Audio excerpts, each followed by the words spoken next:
Tudo bem, eu sou o Diogo Silva, professor de História do Vencendo Concursos, e vamos aqui dar início ao projeto de História do Brasil, né?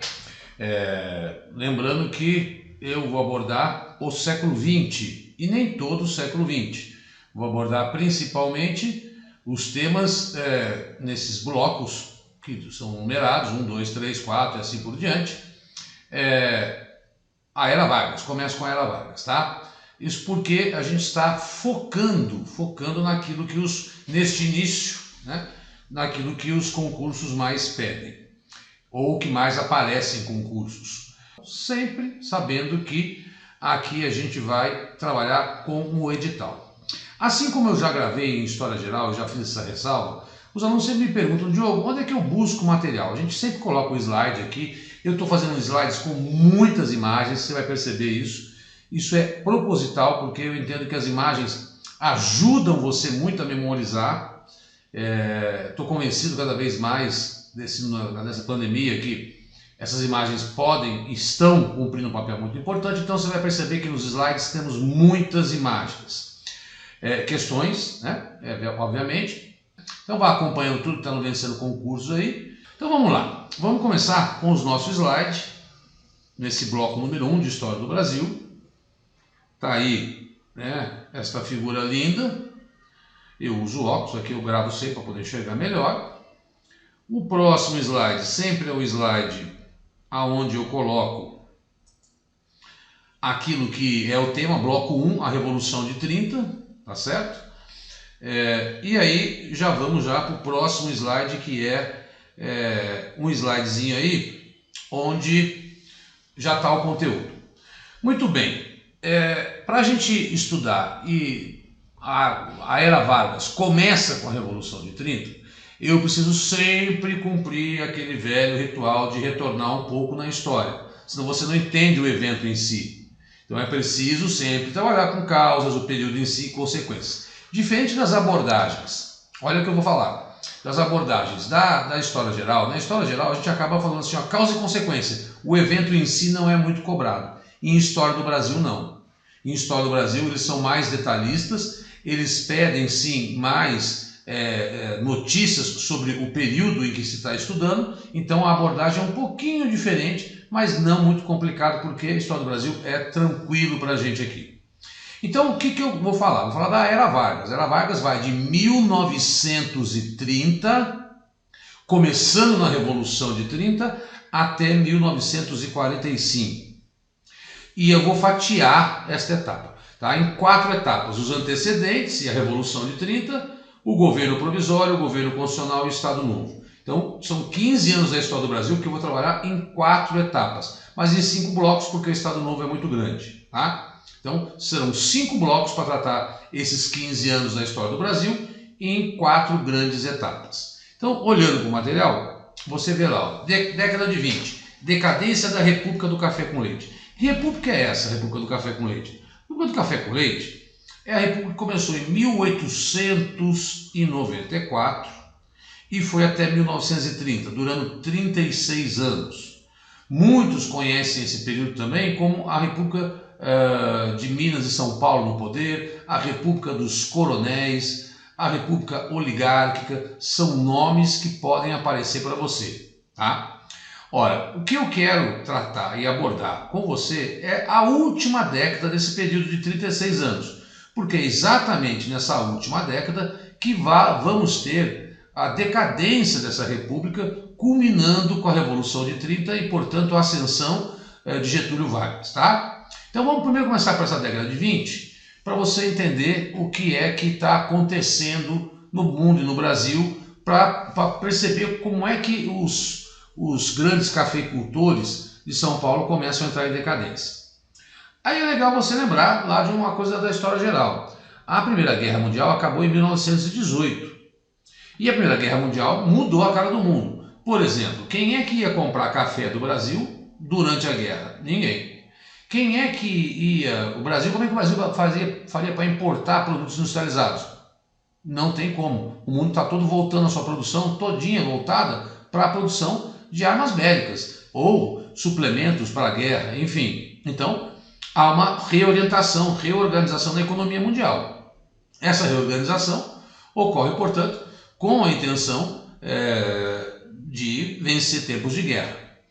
Muito bem, e essa nova dificuldade que o Brasil tem de comprar produtos importados faz com que aqui nos anos 20, de 1920 a 1930, do século passado, nós tenhamos no Brasil um pequeno crescimento da indústria. Eu não vou nem chamar de indústria, eu vou chamar de fábrica, porque a fábrica dá uma ideia de uma coisa mais simples, sobretudo de alimentos e tecidos, né?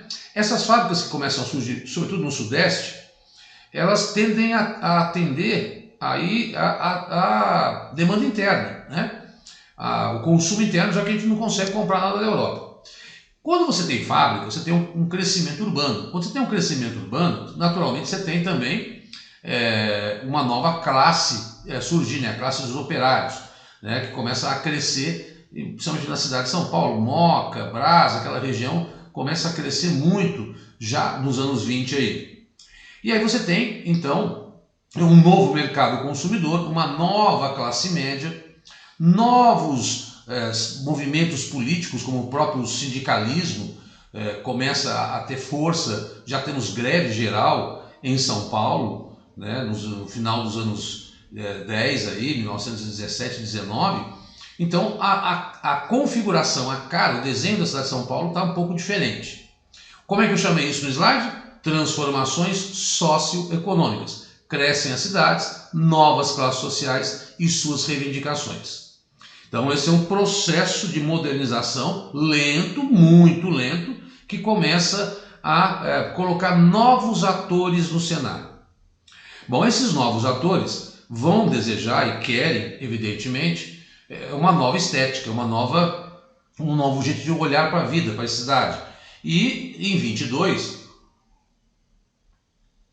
dois eventos ocorrem. A Semana de Arte Moderna, que é um desejo dessa elite paulista, Mário de Andrade, Oswald de Andrade, Tarsila do Amaral e outros grandes ícones, produzir uma arte que não seja mais a cópia, tentar digerir uma arte nacional e assim produzi-la.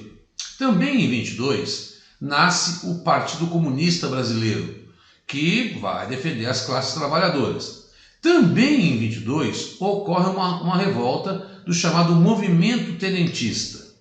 Eu quero falar um pouco desse tenentismo. À esquerda você tem aí uma foto da Semana de Arte Moderna, né, de 1922. Como eu falei, eu vou usar bastante imagens.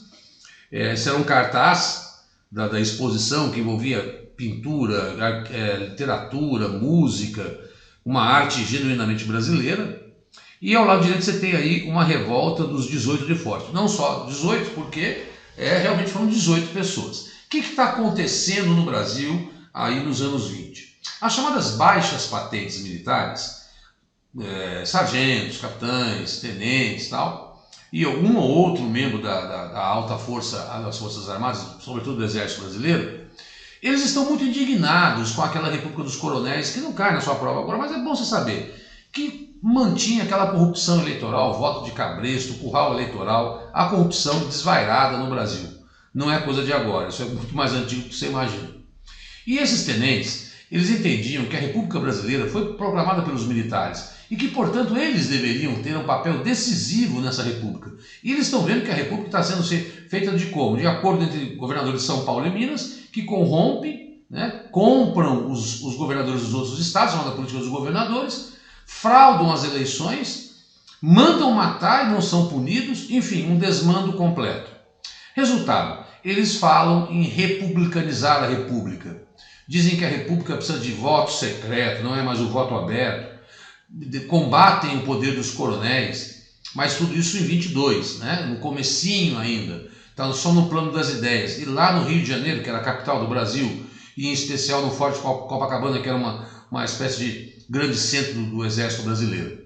Bom, esses jovens, eles estão se rebelando contra a alta cúpula militar e contra o governo federal, né? E na hora que começa esse levante, que eles resolvem pegar em armas para derrubar o então presidente Arthur Bernardes, eles falam, quem quiser sair, que vai embora.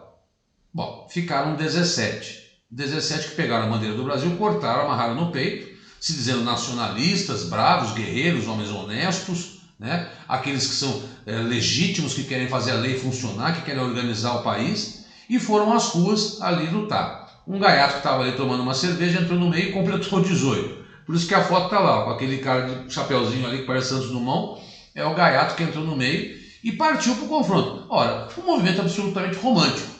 Romântico porque não tem essa força para conseguir derrubar aí os coronéis. Mas o que eu quero que você perceba, que está nascendo um partido comunista que contesta a nova ordem, que está nascendo uma nova camada urbana, seja pela Semana de Arte Moderna, seja pelos operários, sejam pelos comerciantes, pelos burgueses. E agora eu tenho também nas Forças Armadas um movimento que quer derrubar aí essa oligarquia cafeeira. Tá? Então, nos anos 20, aquela velha... Getúlio não está ainda aí. Getúlio não apareceu ainda. Mas eu quero mostrar para você que aquele velho esquemão de 36 anos no poder já está sofrendo abalos. Vamos para o próximo slide. Pois bem, aqui, nesse aqui, eu explico melhor o tenentismo. Olha lá. Por isso que eu estou chamando decadência da República do Café com Leite, anos 20. Um reformismo republicano, combate ao colonialismo, moralização da política e fortalecimento do exército. Bom, o que faz quando esse movimento é pego dos 8, só 2 sobrevivem? O exército resolve então pegar os cabeças das pessoas que estavam envolvidas nesse processo e espalhar pelo Brasil e colocá-los aí em várias cadeias. Mas o sentimento desses tenentes não acabou. Tanto é verdade que 2 anos depois eles fazem novas revoltas tenentistas, e agora mais numerosas, porque o movimento espalhou pelo Brasil. E em 2 estados, São Paulo e Rio Grande do Sul, essas revoltas são muito fortes. Em São Paulo, para você ter uma ideia, eles chegam a tomar o poder durante 1 mês. Bom, esse movimento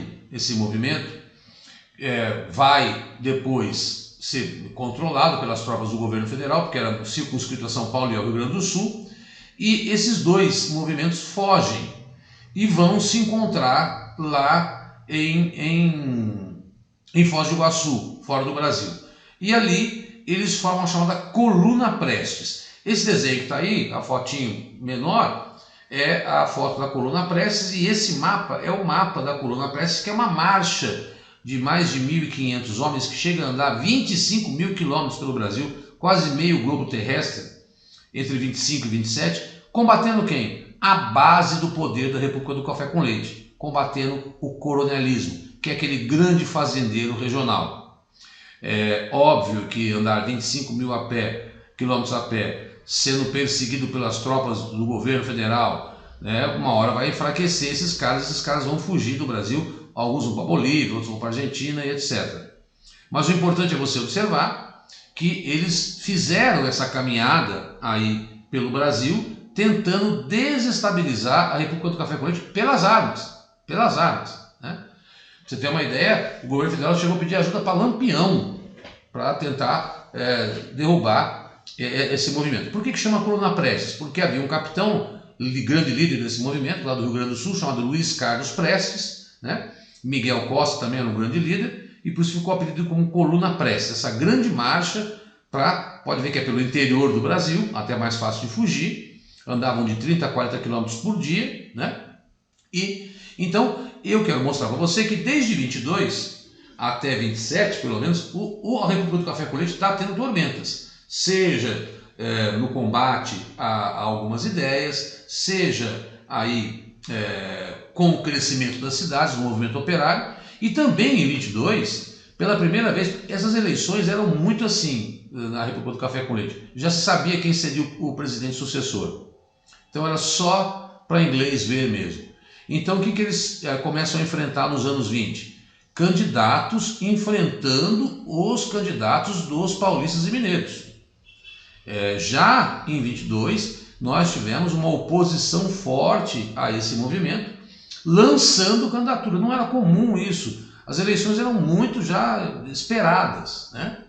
Então, veja, ao longo dos anos 20, seja pelo tenentismo, seja pelas transformações socioeconômicas, seja aí pela ascensão de uma nova estética, né, começa a ter aquela república que estava pelo menos há 26 anos no poder, mandando, deitando, enrolando, fazendo o que queria, ela começa a ter críticas de vários setores da sociedade.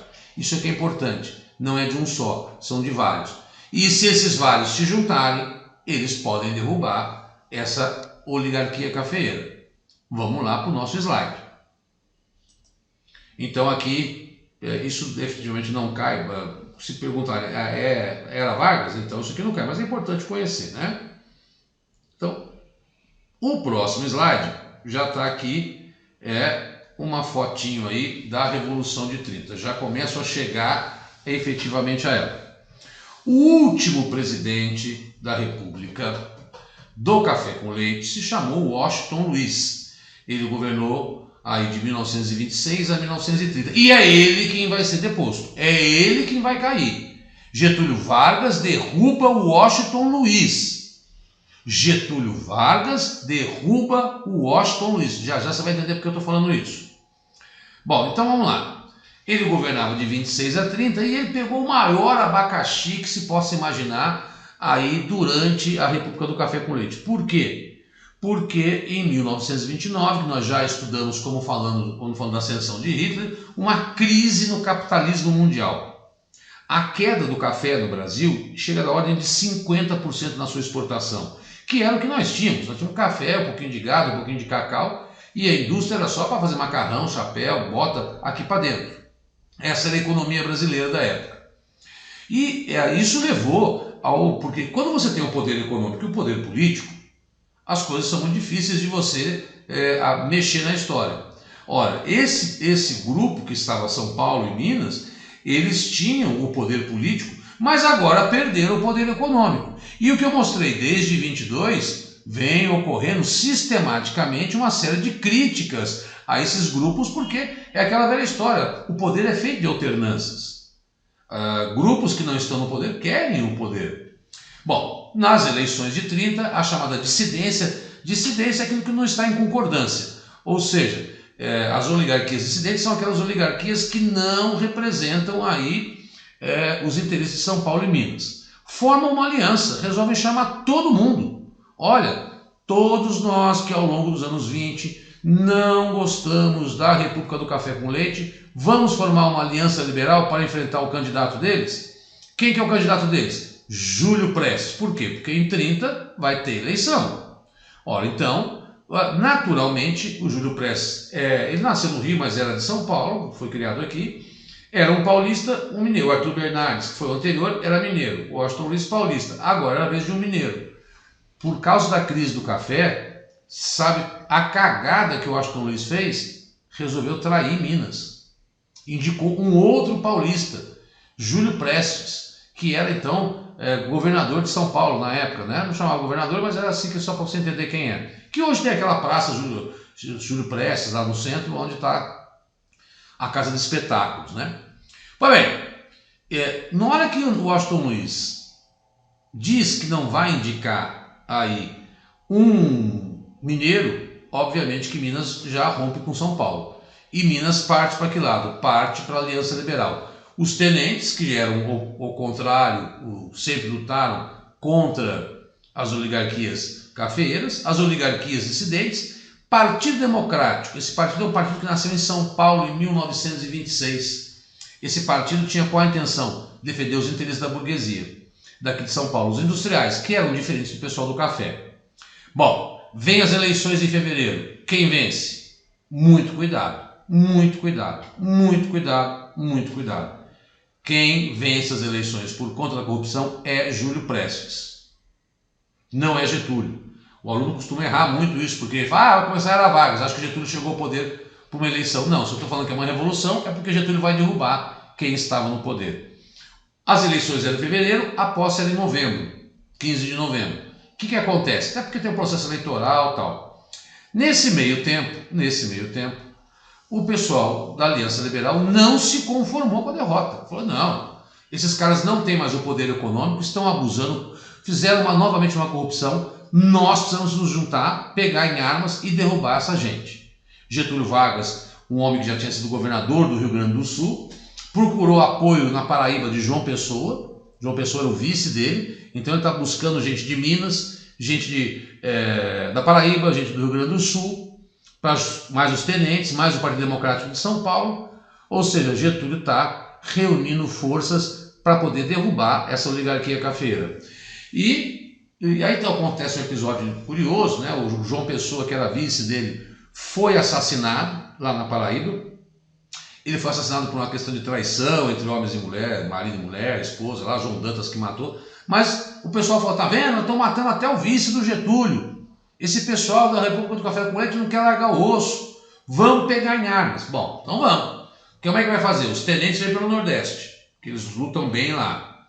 Getúlio vai sair num trem blindado do Sul e vai chegar à capital Rio de Janeiro. A ideia é chegar ao Rio para tomar o poder. Qual é o problema? O problema é que Getúlio tem que passar por São Paulo. Em São Paulo, tudo bem, tem o Partido Democrático, mas a força maior em São Paulo é o pessoal do café. Então, Getúlio muito possivelmente chegaria ao Rio depois dos tenentes. Bom, você sabe que no mundo militar tem uma hierarquia. Tenente não pode mandar em coronel, em marechal, em general, em almirante de jeito nenhum. Os tenentes descendo, o Getúlio subindo, São Paulo no meio do caminho, Rio ali. Se os tenentes chegarem no Rio primeiro, os tenentes tomam o poder. E os tenentes vão mandar em quem? Vão mandar em generais e vão mandar em coronéis. Os quais falam, opa, nada disso, de jeito nenhum. Nós sabemos que a República do Café com Leite não tem mais essa força. Vamos esperar o Getúlio passar por São Paulo, o Getúlio negocia em São Paulo, nós vamos depor o Washington Luiz. Porque apesar do Júlio Prestes ter vencido as eleições, ele não tomou posse ainda. Ainda o presidente era o Washington Luiz. Então, cuidado. Em outubro de 1930, uma junta militar retira o Washington Luiz do poder, fica 10 dias, Getúlio, já sabendo que o Washington Luiz não está no poder e que os militares estão no poder, Getúlio passa tranquilo por São Paulo, não há grandes confrontos, e no dia 3 de novembro é entregue a Getúlio a presidência da República como chefe da Revolução de 1930. Revolução essa que derrubou a velha oligarquia cafeeira e marcou um novo período da história do Brasil. Tudo o que acontecia até 1930 vai ter uma nova cara, vai ter um novo jeito, não vai ser mais aquela política de alternância de paulistas e mineiros. Será um homem só que vai governar durante 15 anos, quase como um ditador, que vai modernizar o Brasil, trazendo para cá a indústria, mas também não vai abandonar o café, mas era uma mudança. E a história do Brasil é cheia de mudanças. E é importante você entender que a gente estuda por períodos, tá? Então aqui no slide, Getúlio chega, não é uma revolução sangrenta, alguns nem gostam de chamar de revolução, gostam de dizer assim, ó, saiu aquela velha oligarquia decadente e entrou um novo grupo econômico, que é um novo grupo que é a soma de vários grupos, porque o grupo mais importante era, sem dúvida, o café no Brasil, mas agora não mais, né? Então somaram aí os fazendeiros de outros estados, somaram alguns tenentes, somaram parte de Minas Gerais, somou aí o partido da burguesia de São Paulo e finalmente rompeu com aquela tradição lá da República do Café com Leite. Esta é a Revolução de 30. Este é o ponto de partida do nosso conteúdo aqui. Vamos lá. Questãozinha. Era Vargas foi o período de 15 anos da história do Brasil, que se estendeu de 30 a 45, no qual Getúlio era o presidente. A ascensão de Vargas ao poder foi o resultado da Revolução de 30, que instituiu, olha lá, repito, apesar de Júlio Prestes ter vencido as eleições, e Júlio Prestes não tem nada a ver com Luiz Carlos Prestes, quem foi deposto é a letra D, Washington Luiz. Não deu tempo do Júlio Prestes chegar ao poder, tá? Então, resposta letra D de dado. Acho que eu tenho mais uma. Muito bem. Uma questão mais teórica. A Revolução de Outubro, articulou-se conosco, venceu com o nosso sangue, revigorou-se com o nosso idealismo, armou-se com a força dos nossos estados, mas ela nem nasceu da Aliança Liberal, nem do heroísmo de Copacabana, falando da revolta do Forte, nem da audácia dos cruzadores do nosso sertão. Ela não é militar nem civil, é ela mesma. Não tem dono, nem senhores, nem chefes. Suas origens são longínquas e obscuras, vem do passado, que violou as leis econômicas e sociais, e os seus destinos perdem-se no futuro, cujo mistério ultrapassa o estado atual dos nossos conhecimentos. De que Oswaldo Aranha está falando? Olha, Oswaldo Aranha está dizendo o seguinte, é a Revolução de 30, a de outubro de 1930, letra B de bola. O que ele está dizendo, o Oswaldo Aranha? Ele falou, olha, ela não é uma revolução como os paulistas fizeram até então, só eles mandando. Aqui é uma união de forças, são todos contra esse passado aí que não serve mais para a gente. É a modernização do Brasil. Tem o apoio dos tenentes, não são só os tenentes, não é só o pessoal das oligarquias dissidentes, não é só a burguesia de São Paulo, é todo mundo junto, com Getúlio Vargas liderando esse processo na figura de um grande líder. Bom, este é o bloco número 1, chamado A Revolução de 30, que marca o início da Era Vargas. Tá certo? Então, eu termino aqui. Olá pessoal, sejam bem-vindos ao Vencendo Concursos. Para você que não me conhece, meu nome é Cristiano Silva e é uma honra recebê-los aqui. Você acaba de assistir a uma das aulas, ou uma parte das muitas aulas que nós temos aqui no Vencendo Concursos para o concurso aí do Metrofor. É o nosso curso gabaritando o Metrofor para vários cargos, os cargos de nível médio. Um curso online completo, aulas já gravadas, que você vai ter a possibilidade de começar o seu estudo sem perder tempo, tá bom? Se você ficou até agora assistindo essa aula, é porque você chegou aqui e gostou, não é verdade? Você chegou até essa parte. Então, continua para você observar, verificar a minha proposta. Eu tenho certeza absoluta que ao ouvir a nossa proposta, você vai querer ser vencendo concursos. Bora lá? Então, visualiza aí comigo quais são as vantagens de você ser aluno nosso. Ó, primeiro, as vantagens do curso, acesso imediato. Então, a partir do momento que você adquiriu o curso preparatório, você vai receber no seu e-mail os dados de acesso, tudo bem? Esses dados de acesso é o usuário, a senha e, claro, o endereço da nossa plataforma para você navegar à vontade. Por quê? Porque a outra vantagem é que o acesso é imediato. Então, você pode acessar as aulas quantas vezes você quiser. É óbvio, né? Às vezes, para você entender um pouco mais a respeito do assunto, você tem que assistir novamente, faz parte. Eu sempre costumo comparar com um filme. Se assiste a primeira vez, você entende uma série de situações ali que ocorreu. Mas se você assiste 2 ou 3 vezes, mais ainda, não é verdade? E as aulas serão ilimitadas, você pode assistir quantas vezes você quiser. Você terá também no curso teoria e questões comentadas. É isso aí, no decorrer das aulas, os professores, além de trazerem a teoria, eles também resolvem questões. Tudo bem? Você terá direito a material em PDF para complementar o seu estudo, uma revisão de véspera. É isso aí, nós vamos fazer uma revisão de véspera para esse concurso. Então, juntamos aí os nossos professores e eles dão aquele bizu final para você conseguir a sua aprovação. E acompanhamento, por quê? Porque nós vamos ter um grupo exclusivo do WhatsApp só para alunos, para que vocês sejam notificados, atualizados a respeito da plataforma, do curso preparatório, ok? E olha só, gente, nós estamos com uma promoção especial aí de lançamento. Eu espero que você consiga essa promoção, dependendo da data que você estiver me assistindo, tá? Que é o seguinte, olha só, o primeiro lote, o curso por apenas, curso completo, tá? Por apenas R$ 137,00 ou 12 vezes de R$ 13,00. É isso mesmo que você ouviu, tá? É o menor custo do Brasil, é isso mesmo. O curso preparatório que vai te levar à aprovação pelo menor custo. E esse valor é até o dia 20 de março de 2022. Se por acaso você estiver assistindo a esse vídeo e já passou dia 20 de março, clica do mesmo jeito, de repente a gente deu uma prorrogada aí no prazo, ou tem um segundo lote, né? Um segundo lote vai custar R$ 197,00, tá bom? Então, visualiza de qualquer forma, não custa nada para você fazer isso, ok?